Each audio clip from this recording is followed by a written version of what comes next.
तो शुरू करते हैं। आज हम पढ़ेंगे सामाजिक धार्मिक आंदोलन के बारे में।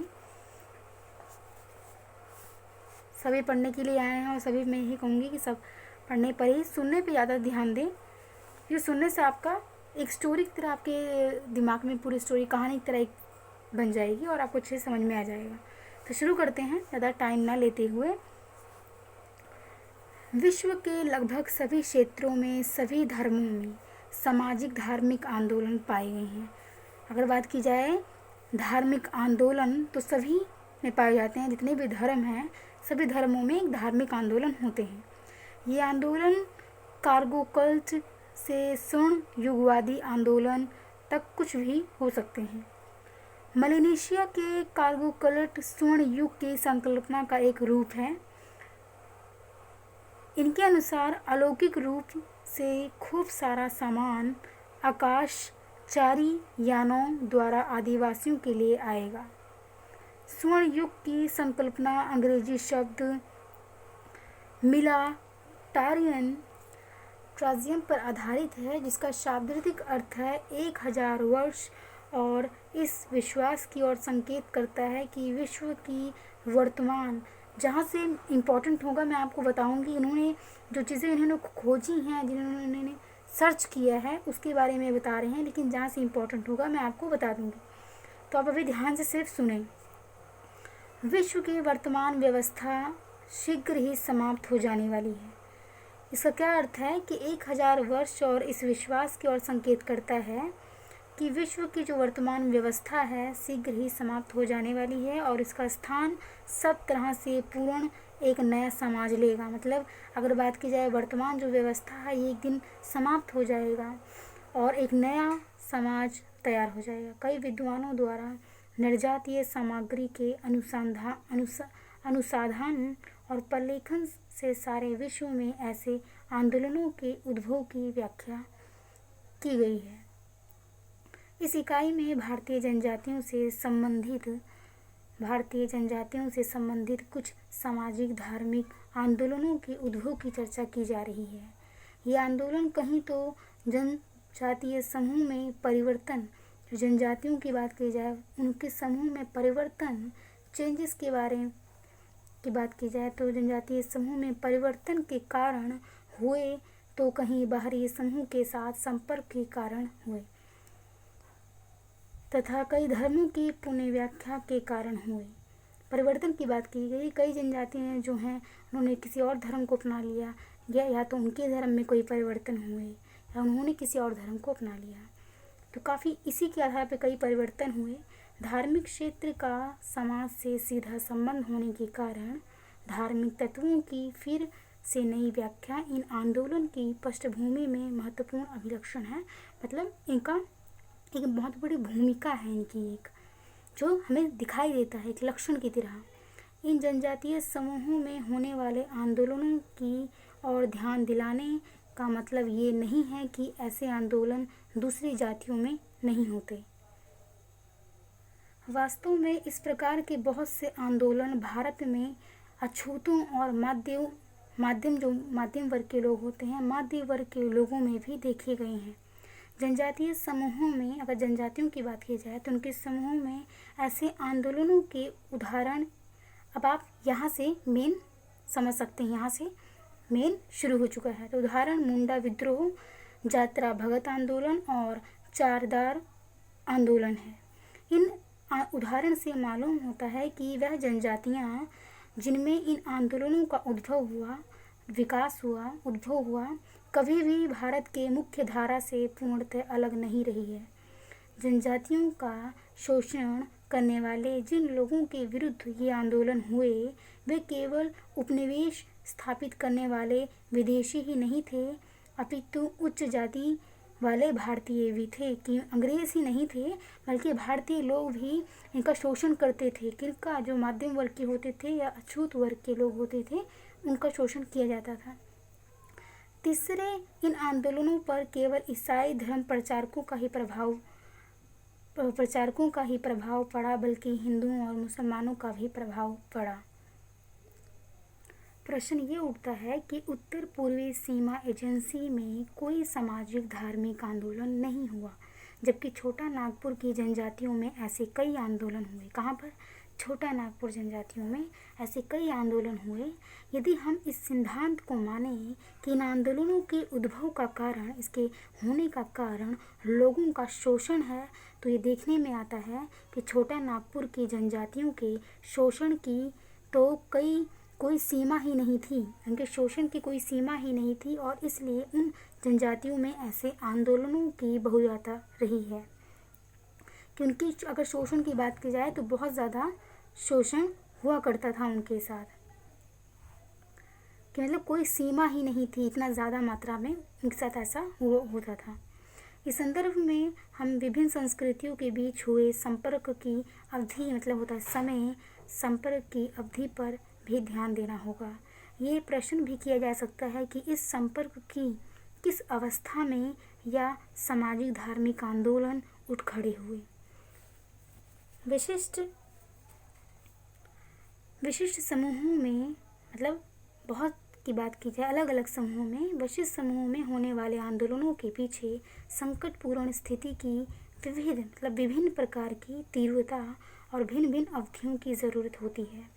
इसके अलावा कभी कोई आंदोलन शुरू होकर पहले जोर पकड़ता है और फिर हल्का पड़कर समाप्त हो जाता है।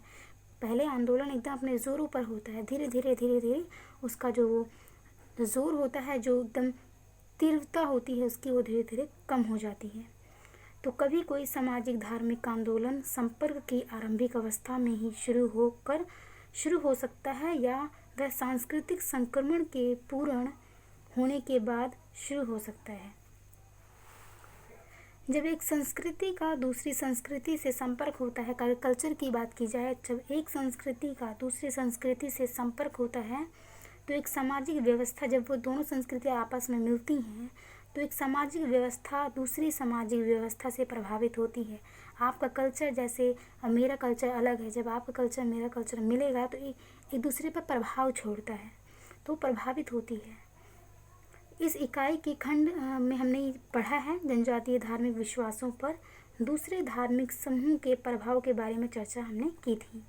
यहाँ उसी बात पर ये पूर्ण बल देते हुए यह कहा जा सकता है कि प्राय उपनिवेशों की स्थापना के कारण, अंग्रेज़ों की बात की जाए, उपनिवेशों की स्थापना के कारण विभिन्न संस्कृतियों में संपर्क को बढ़ावा मिला है। उपनिवेशवादी चाहे विदेशी हों या देश के ही दूसरे सांस्कृतिक समूह हों, स्थानीय उत्पादनों और कच्चे माल का निर्यात करके दूसरी अर्थव्यवस्था को शुरू करके अपने उपनिवेशों को बड़ी बाजारी व्यवस्था के साथ मिला देते हैं। इसके परिणाम स्वरूप परिवर्तन की प्रक्रिया तेज हो जाती है। अगर बात की जाए उपनिवेश की जब स्थापना, अगर बात की जाए अंग्रेज़ों की जो चीज़ें उन्होंने स्थापना की, शुरुआत की, उससे जो भारतीय लोग थे उनके लिए भी काफ़ी आसान हो गया। जैसे पहले लोग गांव तक ही सीमित थे, आने जाने की जो यातायात चीज़ें थी वो नहीं थी इतने ज़्यादा, लेकिन अंग्रेज़ों की जो चीज़ें उन्होंने स्थापित की उससे उनके जो मेल मिलाप बात की जाए तो काफ़ी ज़्यादा सरल हो गया और बाजारी व्यवस्था भी कहीं ना कहीं बढ़ गया।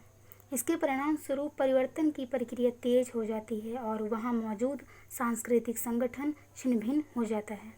जनजातीय भारत में भी ईसाई धर्म प्रचारकों ने बड़े पैमाने पर परिवर्तन लागू किया।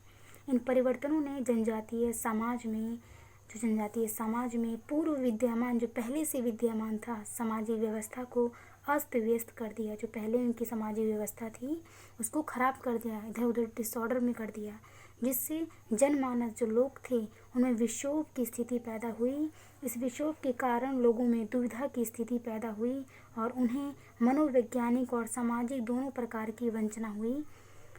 इन स्थितियों ने सामाजिक धार्मिक आंदोलनों को प्रेरित किया। इन्हीं स्थितियों ने सामाजिक धार्मिक आंदोलन को प्रेरित किया।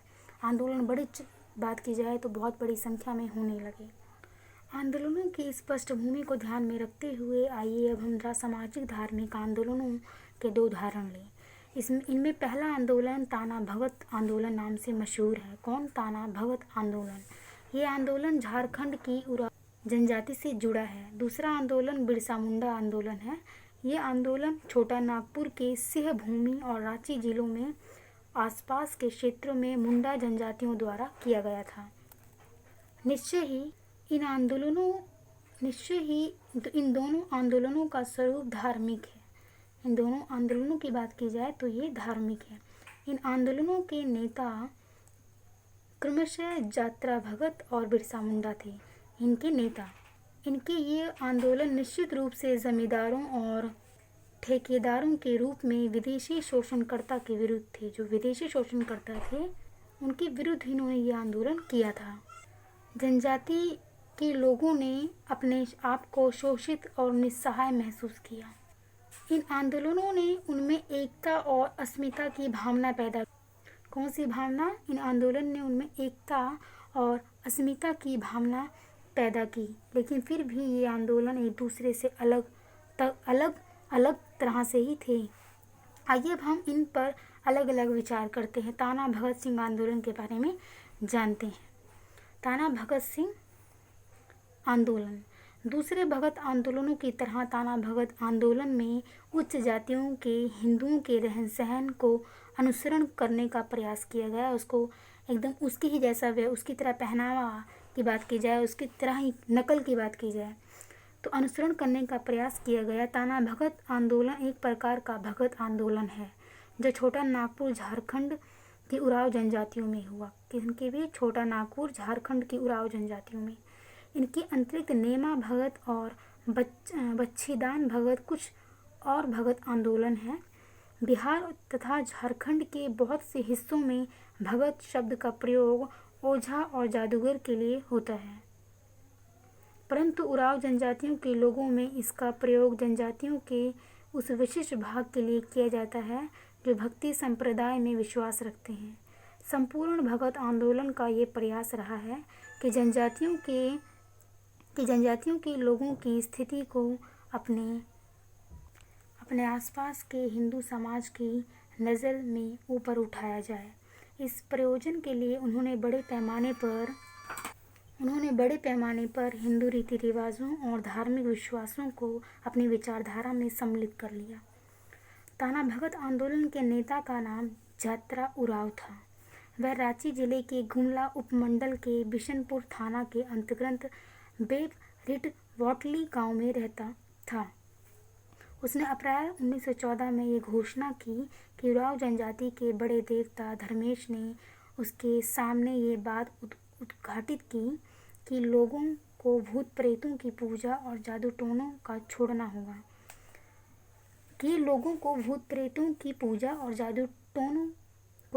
होगा। उसने अपनी जनजाति के लोगों से कहा कि उन्हें जानवरों की बलि देने, मांस भक्षण और मदिरा पान से दूर रहना चाहिए। यहाँ तक कि जानवरों की मदद से खेतों में हल चलाने की प्रथा को भी उसे अस्वीकार कर दिया। ये समझ जाता था कि भगवान ने जात्रा को कुछ गाने और मंत्र दिए हैं जिनके द्वारा वह बुखार, अजनहारी और दूसरी बीमारियों को ठीक कर सकता है। आंदोलन के नेताओं का विश्वास था कि जिन जनजातियां प्रेतात्माओं और देवताओं की वे पूजा करते थे वह उनके लिए बेकार है, क्योंकि वह उनके समुदाय की सामाजिक और आर्थिक बुराइयों को दूर करने में असमर्थ है। उन्होंने ये भी सिद्ध करने का प्रयास किया कि इन्हीं देवताओं के कारण उनकी ऐसी दयनीय दशा बन गई है। उनका कहना था कि ये जनजातीय देवता मूलतः मुंडा परंपरा के हैं। इसलिए ताना भगत आंदोलन के प्रवर्तक लोग धर्म प्रचार के कार्यक्रमों में और विदेशी प्रेतात्माओं और देवताओं को झाड़ फूंक कर भगाने के आंदोलन में संलग्न जुट गए। इस पंथ का उद्देश्य मूल उरांव धर्म की ओर लौटने की बात पर जोर देना था। इनका सबसे पहला काम मुंडा परंपरा से आगत दूषित प्रेतात्माओं का बहिष्कार करना था कि जो दूषित प्रेत आत्माएं हैं उसका बहिष्कार कीजिए और उनका शोषण करने वाले अनुयायी जमींदारों के विरुद्ध सक्रिय विद्रोह करना था। यहाँ तक कि जब उनके नेता जात्रा भगत को कैद कर लिया गया तो उस पंथ के कुछ सदस्यों ने अपने जमींदारों को लगान देना बंद कर दिया और उनके खेतों की जुताई बंद कर दी।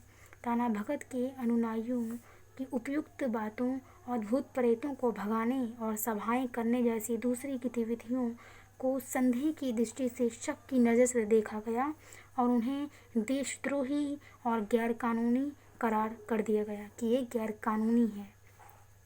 कुछ समय के बाद यह आंदोलन कई छोटे छोटे पंथों में बंट गया।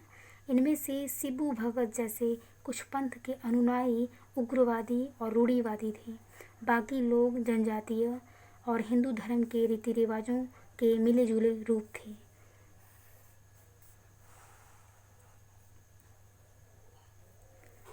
आगे बढ़ते हैं बिरसा मुंडा आंदोलन के बारे में। 19वीं शताब्दी के उत्तरार्ध में पूरे छोटा नागपुर के इलाके में अत्यधिक गंभीर परिवर्तन हुआ। खट्टी काश्तकारी की पुरानी प्रणाली का स्थान नई और विदेशी प्रणाली ने ले लिया, जिसके अंतर्गत जमींदारों की ओर से जागीरदारों और ठेकेदारों द्वारा उनका शोषण किया जाता था। जमींदारों और जागीरदारों और जो ठेकेदार होते थे उनके द्वारा शोषण किया जाता था। इनके लालच और अत्याचार के कारण जनजातीय आबादी को अपनी ज़मीन और दूसरी संपत्ति से हाथ धोना पड़ा।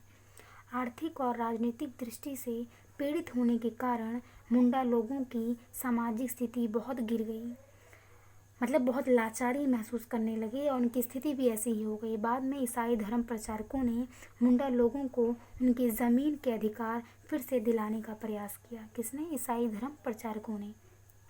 परंतु इसके लिए उन्हें ईसाई धर्म स्वीकार करके भारी कीमत चुकानी पड़ी। उन्होंने ये बात कहा ईसाई धर्म प्रचारकों ने कि आप हमारा धर्म अपनाइए, हम आपकी मदद करेंगे। बहुत बड़ी संख्या में मुंडा जनजातियों के लोग ईसाई धर्म को धर्मांतरित हो गए, मतलब उन्होंने उनका धर्म अपना लिया। परंतु धीरे धीरे उन्हें ये समझ में आ गया कि ये उपाय उनकी समस्याओं का समाधान नहीं है, कि उनके धर्म को अपना लेना ये उनकी समस्याओं का समाधान नहीं है। ईसाई धर्म प्रचारक उन्हें गरीबी और अत्याचार की दयनीय स्थिति से उबार न सके। गरीबी से भी नहीं और अत्याचार से भी वो उनको नहीं उबार सके। किसी कौन? ईसाई धर्म प्रचारक। सन 1895 में ऐसे समय में जब मुंडा जनजातीय क्षेत्र में तीव्र असंतोष व्याप्त था, बहुत बड़ी बात की जाए तो में असंतोष बड़ी संख्या में लोगों में आ गया और चल कांड के बिरसा मुंडा ने एक आंदोलन की योजना बनाई कि हम आंदोलन करेंगे। मुंडा लोगों को उसमें अपनी आकांक्षाओं का मूर्ति रूप दिखाई दिया कि वो शायद उन चीज़ों को प्राप्त कर लेंगे जो आज तक उन्हें नहीं मिला। उसने उन्हें कुशल नेतृत्व, मतलब एक लीडर के साथ साथ एक धर्म और जीवन पद्धति भी दी। उसने उनके सामने विदेशी राज के बदले मुंडा राज की संभावना प्रदर्शित की कि विदेशी राज के बदले हम अपना मुंडा राज की जो संभावनाएं हैं उसको हम लेकर आएंगे। बिरसा मुंडा एक विद्वान सतनामी पंडित से प्रभावित होकर शाकाहारी बन गए। शाकाहारी जो मीट मांस नहीं खाते हैं वो बन गए बिरसा मुंडा। उसने जिस धर्म का उपदेश दिया उसमें हिंदू धर्म और ईसाई दोनों के तत्व मौजूद थे। उसने उस धर्म में मुंडा समुदाय के कष्टों को समाप्त करने का वादा था। इस प्रकार वस्तुतः ये लक्ष्य को पाने का एक रास्ता था। उसके धर्म में करिश्मे का स्थान था।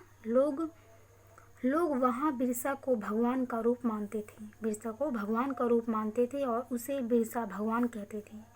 उसके अनुयायियों को विश्वास था कि बिरसा मुर्दों में जान फूंक सकता है।